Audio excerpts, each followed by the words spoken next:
Peace is above all. Where there is no peace, there is no wealth. Where there is no doctor, there is no health. Where there is no shame, there is no honor. Where there is no farming, there is no farmer. Where there is no farmer, there is no food. Where there is no eating, there is no good. Don't kill your people to make famous your name. The human life is not just like game. So we have to be thinker, mustn't be weaker. God is our helper. Oromo is winner. Imimman harmeen qorre.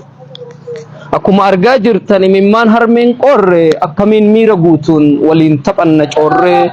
Haati dhalee isiniif wareegdee lafee ijoollee siitiin kursii keessan eegde kinoo booyaa jirti isin haa marartu meemee ijji teessan isii haa agartu.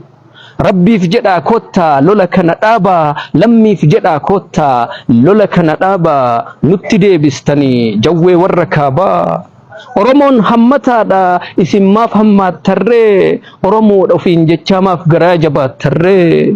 Gadaan tokkomsuu beeka isin maaliif qooddarree deeggaraan fira jechaa kaaniin maaliif ooddarree.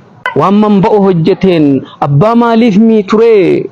waan ምኒልክ ሆጀቴን መላኩማፍ ሂትሬ በምኒልክ ስራ ሞላ አይቀጣም ጣፋጭ ማር እያለ መራር አይጠጣም ለምን ማርን ትተህ መራር ትጠጣለህ በማይረባ ሐሳብ አዲስ ትገባለህ እንደሚሁር ሆነ መቼ ነው የምትመጣው የኦሮሚያ ህዝብ አይፈልግም ጣጣ ይሄን ወቅና ናታገል በስርዓት ባንተ ህዝብ ላይ እንዳትሆን ጠላት